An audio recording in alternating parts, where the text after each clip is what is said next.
Steph, as you get farther into these longer series, do you find yourself more focusing on your own team and shortcomings after a loss, or your opponent, what you need to do to counter what they're doing well? A blend of both. Certainly every game, you're making adjustments, and you're trying to predict the next move, by your opponent. But also, a lot of it is about you. It's about how you're executing. It's about attention to detail, sense of urgency, all of those things. So it's a combination. Yeah, Lexie said, she's not 100% tonight, but she's still going. Just how have you seen her work through this back injury and do what she can to play? She's just tough. I mean, she's just hard-nosed. She's just a tough kid. And, she's able to play through certain levels of pain that would sideline most people. I certainly have a respect for the way that she's able to do that and her capability of doing that. And her toughness is an example for us, right? Like, everybody's uncomfortable at this point in the year, and you've got to be able to find ways to mentally overcome maybe some physical disadvantages, so to speak. Steph, do you feel like through the first 2 games of the series, you guys could be getting Aaliyah more touches, more involved in the offense? How do you kind of get her going a little bit more? Yeah, I mean, I think it's tough the way they're playing her. They really do keep 4 people in the paint. And so it's tough to get her touches. I think she's got to get out of some screens a little faster. Maybe we can get her some touches on the move. We're not great right now with recognizing and getting her the ball on time and on target, sometimes in the switches. Our natural passing instincts, a lot of them are on the bench. So we've got to make sure that we're trying to anticipate some of those and get it to her in a timely manner. There are 3 or 4 possessions a ball game where she's got somebody behind her and we just are taking 1 too many dribbles or holding it a second or two too long. And I also want her to take her face-up shots. She's got really good touch. She's shown the ability to knock those shots down. They're not guarding her from that 15-foot on, and so she needs to hunt opportunities to take those shots as well. Steph, one of the things Lexie cited was your standard over feelings. How do you feel like that message has resonated and helped carry you to this late in the season?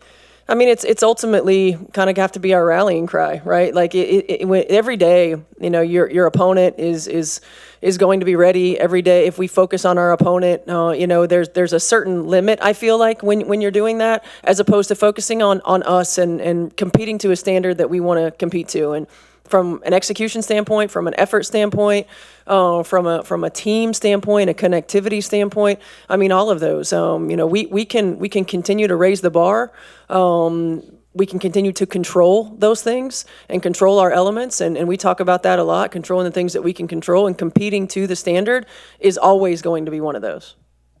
Hi, Steph. Do you allow yourself to indulge in the thought of how remarkable this playoff run has been? Shortly after the Pacers, remarkable can be different ways, but you guys have the injuries. You know what you had. Have you ever thought about just we're going through it again?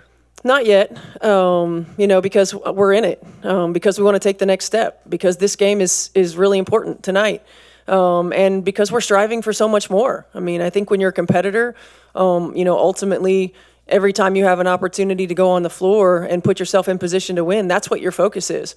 I'm not really one for reflecting while we're in the moment, but I'm one for pushing and challenging us to continue to be better.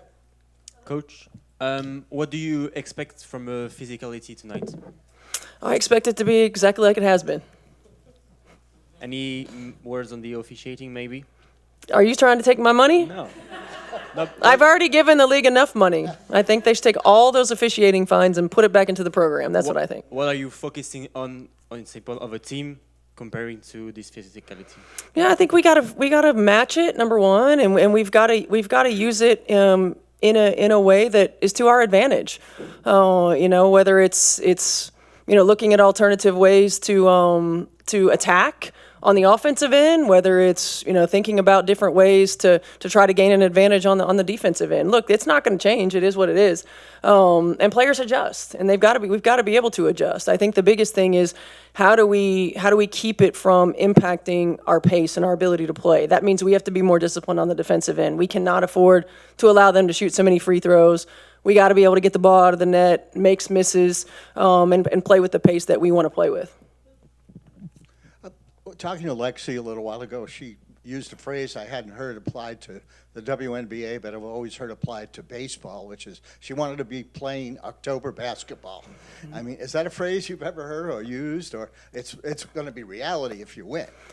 No, it's not something that we've used, or I haven't used anyway. But she's a baseball fan, so it certainly is true. And the other phrase that I like to use that's applicable to baseball is to hit singles, right? Like you're trying to win a series, you can't worry about hitting home runs. Like we got to hit singles every single possession.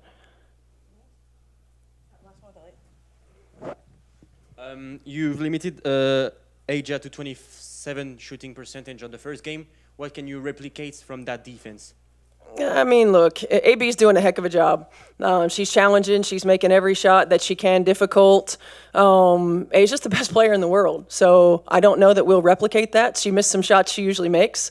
I think the biggest thing for us is to stay disciplined, to try to keep her off the foul line as much as we possibly can, and to try to make every shot that she gets as difficult as possible. She's going to make some, and we've got to live with that. Thank you.